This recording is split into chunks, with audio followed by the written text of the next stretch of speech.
Welcome to Telugu one cinema. నేను మీ anchor Sarath. ఇవాళ మనతో పాటు నట్టికుమార్ గారు ఉన్నారు. సార్ నమస్తే సార్. నమస్తే. సో 3 రోజుల నుంచి ఇండస్ట్రీలో చాలామంది నిర్మాతలు ఇళ్లపై రైట్స్ జరుగుతున్నాయి. ఇది మీకు తెలిసిన విషయమే. ముఖ్యంగా చూసుకుంటే దిల్ రాజు గారి మీద ఐటీ రైట్స్ కానీ, నిన్న ఒక న్యూస్ కూడా వచ్చింది, వాళ్ళ మదర్కి బాగాలేదని కొంచెం అస్వస్థత అయింది, హాస్పిటల్ తీసుకెళ్లారని. సరే, ఎలా చూడొచ్చు అంటే దిల్ రాజు గారు ఈ గేమ్ చేంజర్ సినిమా తర్వాత అంటే ఈ పోస్టర్స్ నుంచి వచ్చి జనరేట్ అయిందేమో, అంటే ఇంత కలెక్షన్ చేయడం వల్ల ఏమైనా ఐటీ రైట్స్ జరుగుతున్నాయి అనుకుంటారా? అసలు మామూలుగానే అంటే మనకు వినిపించేది ఏంటంటే ఒక 2 years నుంచి సరిగా ఇన్కమ్ ట్యాక్స్ ఫైలింగ్స్ కానీ ఇవన్నీ కొంచెం ప్రాబ్లమ్స్ ఉన్నాయని చెప్పి అవి కూడా మెన్షన్ చేస్తాను. మీకు అంటే ఎంతవరకు దీని గురించి? 2 విషయాలు. పండగ మీక దిల్ రాజు గారిక అంటే రైడింగ్ అనేది ఆల్ చేస్తున్నారు, మీరు మొత్తం టోటల్గా బ్రేకింగ్ న్యూస్ వేసుకుంటూ మీరు రన్ అవుతున్నారు. ఓకే, ఇక్కడ రైడింగ్ అనేది ఇన్కమ్ ట్యాక్స్ రైడింగ్ అనేది వాళ్ళ డ్యూటీ వాళ్ళు చేస్తున్నారు. ఇది ఫేక్ కలెక్షనా కరెక్ట్ కలెక్షనా అనేది దిల్ రాజు గారు చెప్పాలి. అక్కడ మైత్రి వాళ్ళు చెప్పాలి, ఈ డబ్బుకి ట్యాక్స్ కట్టామా లేదా, ఇది 3 సంవత్సరాల నుంచి డబ్బు ఎంత పెట్టి షూటింగ్ చేసాం, ఆ డబ్బు ఎక్కడెక్కడి నుంచి వచ్చింది, ఎవరెవరి దగ్గర నుంచి వచ్చింది, పొలిటికల్ నుంచి వచ్చిందా, ఆఫీసర్ దగ్గర నుంచి వచ్చిందా, ఫైనాన్షియల్ దగ్గర నుంచి వచ్చిందా, ఈ డబ్బు మన విదేశాల నుంచి వచ్చిందా, మన లోకల్ దేశం నుంచి వచ్చిందా, ఈ డబ్బు ఎక్కడెక్కడి నుంచి వచ్చింది, విదేశాల నుంచి మనం పంపించుంటే అప్రూవల్ ఇచ్చామా, అప్రూవల్ తీసుకున్నామా ఆర్బీఐ లేదా, మనం అక్కడ విదేశాల నుంచి డబ్బు తెస్తే దాని అప్రూవల్ తీసుకొని దేని విధంగా ఎందుకు తీసుకున్నాము ఏంటి అని దానికి వివరణ ఇచ్చామా లేదా, అలాగే మనం ఫైనాన్షియల్లో తీసుకుంటే వైట్ అమౌంట్ తీసుకున్నామా, దాన్ని టీడీఎస్ కటింగ్ చేసి ఆ డబ్బు తీసుకున్నామా వాడుకున్నామా లేదా, వాళ్ళ ఇన్కమ్ ట్యాక్స్ ఫైలింగ్లో చూపించారా లేదా, అలాగే వాళ్ళు మొత్తం టోటల్గా ఒకవేళ బిజినెస్ మ్యాన్ దగ్గర తీసుకుంటే ఓకే, ఒకవేళ పొలిటికల్ లీడర్స్ దగ్గర ఏమైనా డబ్బులు తీసుకున్నామా, ఆ పొలిటికల్ లీడర్ ఏమైనా ఎక్కడి నుంచి అయినా సరే ఏమైనా వచ్చిందంటే మళ్ళీ ఏసీబీ ఎంటర్ అవుతుంది. మళ్ళీ ఒకవేళ కానీ విదేశీ నుంచి వచ్చిన అమౌంట్ కానీ క్యాష్ రూపంగా కానీ ఇంకో రూపంగా వస్తే మనీ ల్యాండింగ్ అవుతుంది, ఈడీ ఎంటర్ అవుతుంది. అలాగే మొత్తం టోటల్గా ఎక్కడెక్కడి నుంచి ఆఫీసర్ నుంచి కానీ ఎక్కడి నుంచి డబ్బు వచ్చిందంటే వాళ్ళ అవినీతి సొమ్మైన దీంట్లోకి వచ్చిందా, ఇవన్నీ not only one income tax. ఒక ఇన్కమ్ ట్యాక్స్లో ఇంతమంది దీనికి రెడీగా ఉంటారు అంటే ఏ ఒక్కటి ఎక్కడెక్కడి నుంచి వస్తే మనకు 100 కేజీలు బంగారం దొరికింది, ఆ 100 కేజీల బంగారంకి బిల్లు ఉందా లేదా, బిల్లు లేనప్పుడు ఈడీ ఎంటర్ అవుతుంది, మనీ ల్యాండింగ్ వస్తుంది. అలాగే విదేశాల నుంచి డబ్బు వచ్చింది, విదేశాల నుంచి డబ్బు వచ్చిన డబ్బుకి దానికి లెక్కలు లేవు, ఆర్బీఐ అప్రూవల్ లేదు కనుక మనకు ఆటోమేటిక్గా విదేశాల నుంచి ట్యాక్స్ ఎగ్గొట్టి డబ్బు వచ్చింది కనుక అనాథరైజ్డ్గా అవాలా మనీ వచ్చింది కాబట్టి ఈడీ ఎంటర్ అవుతుంది. ఒకవేళ పొలిటికల్ లీడర్, ఒక మినిస్టరో పొలిటికల్ లీడరో ఎమ్మెల్యేనో ఆ డబ్బు వచ్చిందనుకోండి, ఆయన ఆల్రెడీ ప్రస్తుతం పదవిలో ఉన్నాడు కాబట్టి ఆయన అవినీతి సొమ్ము ఏమైనా ఇక్కడ పెట్టాడా పెట్టుబడులు అనేది అప్పుడు మళ్ళీ ఏసీబీ ఎంటర్ అవుతుంది, గవర్నర్ పర్మిషన్ తీసుకుని ఏసీబీ ఎంటర్ అవుతుంది.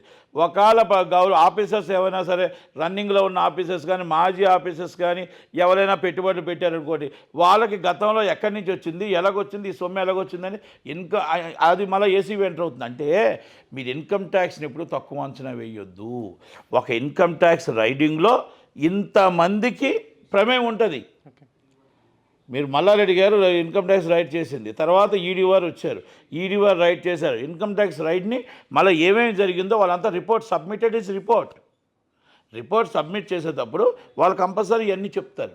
కనుక దిల్ రాజు గారు 2 సంవత్సరాల నుంచి కట్టారా లేదా, మళ్ళీ మ్యాంగో మ్యూజిక్ వాళ్ళు కట్టారా లేదా, mango music and Dil Raju is partners కనుక ఆటోమేటిక్గా ఫైనాన్సర్స్కి వాళ్ళకి లావాదేవీలు, అలాగే మొత్తం టోటల్గా ఇక్కడ ఉన్న ఫైనాన్సర్స్ ఉన్నారు, వాళ్ళందరూ కరెక్ట్గా కడుతున్నారు లేదా, ఈయన ఇచ్చిన బ్యాలెన్స్ షీట్ ఆయన ఇచ్చిన బ్యాలెన్స్ షీట్ సరిపోయిందా లేదా, ఆయన బ్యాంకులో పంపించిన డబ్బు ఈయన బ్యాంకులో పంపించిన డబ్బు కరెక్ట్గా టాలీ అయ్యిందా లేదా, మన గతంలో జిఎస్టీ ఎంత కట్టారు, ఎంత ఎగ్గొట్టారు, మళ్ళీ ఆల్రెడీ మన టీడీఎస్ ఎంత కట్టారు, టీడీఎస్ ఎంత ఎగ్గొట్టారు, ఎంత ఇన్కమ్ ట్యాక్స్ కట్టాల్సి ఉంటే ఎంత కట్టలేదు, ఆ ఎంత డబ్బు కట్టాలి, ఈ ట్రిబ్యునల్లో ఏమైనా కేసులు ఉన్నాయా, ఇక్కడ కేసులు, ఇవన్నీ ఇది ప్రక్రియ ఇన్కమ్ ట్యాక్స్. అంటే దాదాపు 3 రోజుల నుంచి చాలా మంది టీం కూడా వర్క్ చేస్తున్నారు. మరి అది చాలా ఇంపార్టెంట్ కదా. ఇప్పుడు ఇండియాలో ఇన్కమ్ ట్యాక్స్ కరెక్ట్గా చూస్తేనే కదా, ఆ ఇన్కమ్ వస్తేనే కదా ప్రజలకు మనం అన్నీ ఇవ్వగలుగుతాం. ఉచిత బియ్యం కావాలంటారు, 4,000 పెన్షన్ కావాలంటారు, 11,000 పెన్షన్ కావాలంటారు, మరి రైతుకు భరోసా ఇవ్వాలి, రైతు బంద్ వేయాలి ఎక్కడి నుంచి, సెంట్రల్ గవర్నమెంట్ నుంచి. మరి ఇన్కమ్ ట్యాక్స్ వస్తే డబ్బు, ఆ డబ్బులో 35% మన స్టేట్కి ఉంటే 65% సెంట్రల్కి ఉంటుంది. అంటే మీ ఒపీనియన్ సార్, ఇప్పుడు ఎవ్రీ ఇయర్ ఒక సాధారణ మనిషి కూడా అంటే సంపాదించే ప్రతి ఒక్కరు కూడా ఇన్కమ్ ట్యాక్స్ ఫైల్ చేస్తూ ఉంటారు కంపల్సరీ. ఇప్పుడు ఇలాంటి ప్రొడక్షన్ కంపెనీలు పెద్ద నిర్మాణ సంస్థల్లో ఉన్న వాళ్ళు ఎలా జాగ్రత్త పడుతూ ఉంటారు. ఓకే, సాధారణ వ్యక్తి జాబ్ చేస్తే జాబ్లోంచి 30% 25% వాళ్ళు ప్రతి employee, private employee government employee నిజంగా నిజాయితీగా గవర్నమెంట్కి ట్యాక్స్ కడతాడు.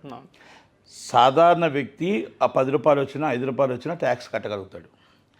ఈ పెద్ద పెద్ద కంపెనీలు, బడా కంపెనీలు అంటున్నారే, కార్పొరేట్ కంపెనీలని, బడా కంపెనీలని, ప్రైవేట్ లిమిటెడ్ అని, నాట్ ఓన్లీ సినిమా ఫీల్డ్, వాళ్ళందరూ ఏంటంటే గవర్నమెంట్కి చెడగోపం పెడతారు. 100 కోట్లు వ్యాపారం జరిగితే 5 కోట్లు చూపిస్తారు. ఈ 95 కోట్లు బ్లాక్ మనీ కింద వెళ్తుంది. కనుక ఇలాంటప్పుడే వాళ్ళకి అనుమానం వచ్చిన దగ్గర మొత్తం 300 కోట్లు చూపించారు. అసలు మరి ఎంత సినిమా షూటింగ్ అయింది, మరి అంత డబ్బుకి మనకు ట్యాక్స్ 30% కట్టాలి కదా, దానికి ఎంత జిఎస్టీ కట్టారు, ఎంతగా టీడీఎస్ కటింగ్ అయింది, ఈ డబ్బు అంతా లెక్క ఏంటి, ఇది డబ్బు ఎప్పుడు వస్తుంది డిస్ట్రిబ్యూటర్ నుంచి, ఎగ్జిబ్యూటర్ నుంచి ఎప్పుడు వస్తుంది, ఈ డబ్బు ఎలా కడతారు. నెంబర్ 1. ఇన్కమ్ ట్యాక్స్ 30% అయితే జిఎస్టీ 18%, అంటే 48% వెళ్ళిపోతుంది వీళ్ళకే. రివర్స్ ఇన్వాయిస్ అంటారు దాన్ని. అయిపోయిన తర్వాత ఈ డబ్బు మనం ఇంతకుముందు బకాయిలు ఏమైనా ఉన్నారా, గతంలో ఉన్న బకాయిలన్నీ దీంట్లో లాగేస్తారు. సరే, అంటే ఇప్పుడు చూసుకుంటే ఒక 3 రోజుల నుంచి జరుగుతున్న సిచ్యువేషన్స్ ఏంటంటే, పెద్ద పెద్ద నిర్మాణ సంస్థలు ఎవరు ఉన్నాయి, ఇప్పుడు దిల్ రాజు గారు కావచ్చు, మైత్రి మూవీ మేకర్స్ కావచ్చు, నాకు తెలిసి ఇప్పుడు గీతా ఆర్ట్స్కి అండ్ నాగవంశీ వాళ్ళకి కూడా వెళ్తున్నాయని అంటున్నారు. ఒకేసారి ఇండస్ట్రీలో అభిషేక్ అగర్వాల్ ఒకటి అవుతుంది అంటున్నారు. మరి ఓకే, ఒకేసారి అంటే ఇండస్ట్రీలో ఉన్న అన్ని నిర్మాణ సంస్థలకి ఒకేసారి రావడానికి రీజన్ ఏమన్నా ఉందా, లేదంటే ఎవరైనా కంప్లైంట్లు ఇచ్చి ఉంటారనే ఒపీనియన్ ఏమైనా ఉందా? లింకప్స్ ఉంటాయి. ఓకే, పేమెంట్లు, ట్రాన్సాక్షన్స్ కానీ, ట్రాన్స్ఫర్లు కానీ లింకప్స్ ఉంటాయి. ఆ లింకప్స్ ఉన్నప్పుడు ఆ సంస్థ కంపల్సరీ వెళ్తారు, ఆ నోటీస్ ఇస్తారు, నోటీస్ ఇచ్చి వెళ్తారు. రైడింగ్ అనేది డిఫరెంట్. ఒకేసారి ఇంతమంది మీద రైడ్ చేయడం ఏంది అంటే, నార్మల్గా ఒకళ్ళ మీద చేస్తే అనుకోవచ్చు, కానీ కంప్లీట్గా ఇండస్ట్రీకి సంబంధించిన పెద్ద పెద్ద నిర్మాణ సంస్థల్లో ఉన్న వాళ్ళందరి మీద ఒకేసారి రైడ్ చేయడానికి ఏమైనా రీజన్ ఉండిందని అనుకుంటారు? ఎక్కడ చేయలేదు, ఒక్కసారి చేయలేదు.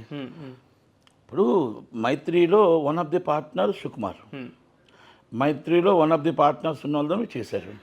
ఆల్రెడీ దిల్ రాజు గారి one of the partner mango music, already Anishat Reddy, Narasimhareddy గారు, శిరీష్ గారు, వాళ్ళంతా పార్ట్నర్స్ 2 కంపెనీలు. ఒకటి Abhishek Agarwal is financier, simple. ఇక నాగవంశీ గారి మీద, గీత మీద ఏమైనా వస్తే రెగ్యులర్గా ప్యాటర్న్ రావచ్చు, తప్పేం లేదు దాంట్లో. అంటే నేనేమంటున్నానంటే, మనం తీసుకున్న గోతులో మనం పడుతున్నాం.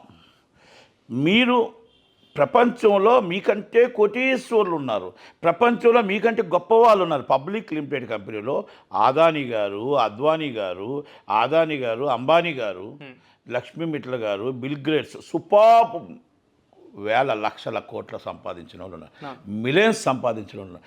వాళ్ళు మీలాగా నాకు ఈరోజు ఎంత వచ్చింది అని ఈవెంట్ పెట్టట్లేదే, నాకు ఈరోజు ఎంత లాభం వచ్చింది అని ఈవెంట్ పెట్టట్లేదే, నాకు ఈరోజు ఎంత లాభం వచ్చింది మీకు మందు పార్టీ పెడతానని పెట్టట్లేదే. అంటే ఇది ఎందుకన్నానంటే ఈ మాట, ప్రతి వాడికి డబ్బు వస్తుంది. డబ్బు వచ్చేవాడు ఇక్కడ మన దీంట్లో మన సినిమా ఇండస్ట్రీ కాదు, చాలామందికి లాభాలు వస్తున్నాయి, చాలామందికి 100 కోట్లు 1000 కోట్ల లాభాలు వస్తున్నాయి. వాళ్ళందరూ కూర్చొని ఈవెంట్ పెట్టి నాకు ఈ ఫిగర్ వచ్చింది, నా బ్యాంకులో ఎంత డబ్బు ఉంది, రండి నా బ్యాంకులో డబ్బు ఎంత వేశారు అని చెప్పట్లే. మనమే చెప్తున్నాం. మన దరిద్రానికి ఏంటంటే 186 కోట్ల ఫస్ట్ డే కలెక్షన్, రెండో రోజు 295 కోట్లు నా బ్యాంకులో ఉన్నట్టే అని చెప్తున్నాం మనం.